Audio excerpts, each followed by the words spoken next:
সম্মানিত YouTube viewers, আসসালামু আলাইকুম। মাই ইলেকট্রনিক্স ল্যাব চ্যানেলে আপনাকে স্বাগতম। তো আজকে নতুন একটা টিউটোরিয়াল নিয়ে আপনাদের মাঝে হাজির হলাম। তো আজকের টিউটোরিয়ালটা হচ্ছে 32 ইঞ্চি বিউই একটি প্যানেলের মডেল নাম্বারটা হচ্ছে HB320 WHB স্পেস N85।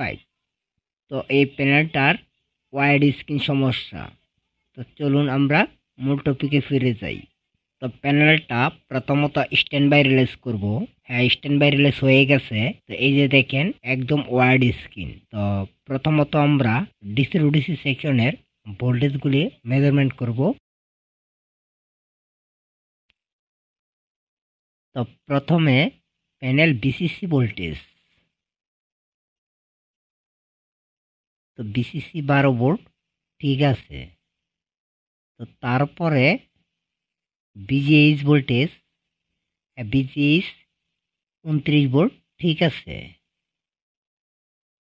তারপরে ভিজিএল ভোল্টেজ, ভিজিএল -7 ভোল্ট, ঠিক আছে।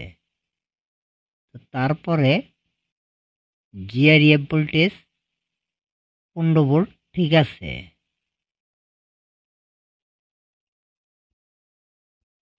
তারপরে হচ্ছে বিআরইএফ। তো বিআরইএফ 1.2 ভোল্ট, ঠিক আছে। তারপরে প্রসেসর আইসির 1.8 ভোল্ট, ঠিক আছে।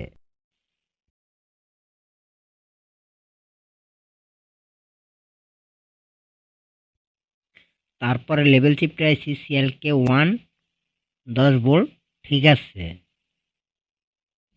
তারপরে সিএলকে 2 10 ভোল্ট, ঠিক আছে। তারপরে হচ্ছে সিএলকে 3 10 ভোল্ট, ঠিক আছে। তারপরে হচ্ছে সিএলকে 4 10 ভোল্ট, ঠিক আছে। মানে লেভেল শিফটে আইসির অল ভোল্টেজই ঠিক আছে। তারপরে হচ্ছে গামা সেকশনের এই টিস্পনটা হচ্ছে গামা 19, এখানেও 15 ভোল্ট। এর মানে আমার অল ঠিকানা ভোল্টেজ ঠিক আছে, কিন্তু এই জায়গায় ফল্ট হয়ে গেছে।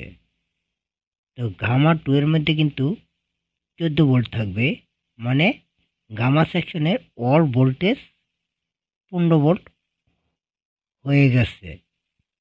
তো এই প্যানেলের মূলত সমস্যাটা হচ্ছে গামা সেকশনে।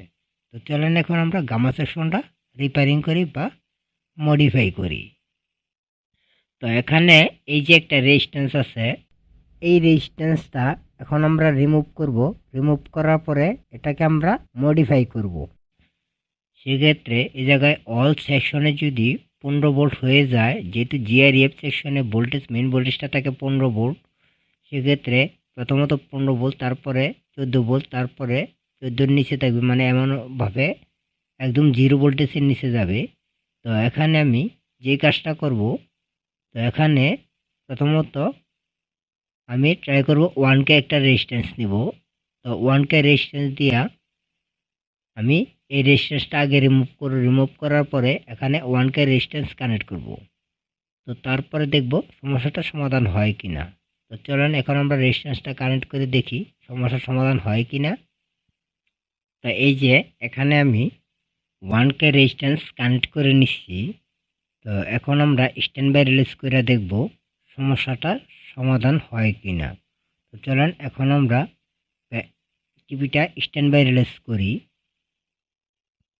তো হ্যাঁ, স্ট্যান্ড বাই রিলিজ হয়েছে। এখন আমরা গ্রাফিক্সটা দেখব। এই যে এখনও কিন্তু সমস্যাটা সমাধান হয়ে গেছে। তো এখানে যে 1K রেজিস্ট্যান্সটা আমি লাগাইলাম, তো এখানে আপনাদের ক্ষেত্রে এই জায়গায় 100 ওহমস রেজিস্ট্যান্স ব্যবহার করবেন, হাফ ওয়াট 100 ওহমস। আর আমি কেন 1K ব্যবহার করলাম, আমি নিরাপত্তার কারণে এই জায়গায় 1K ব্যবহার করলাম।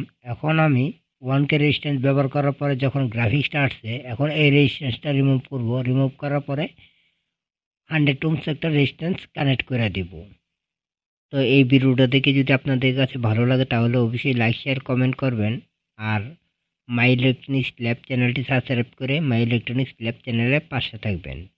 আর যদি আপনারা এলসিডি এলইডি প্যানেলের কাজ শিখতে চান তাহলে স্ক্রিনে দেওয়া নাম্বারে যোগাযোগ করতে পারেন। তো সবাই ভালো থাকবেন, সুস্থ থাকবেন। আল্লাহ হাফেজ।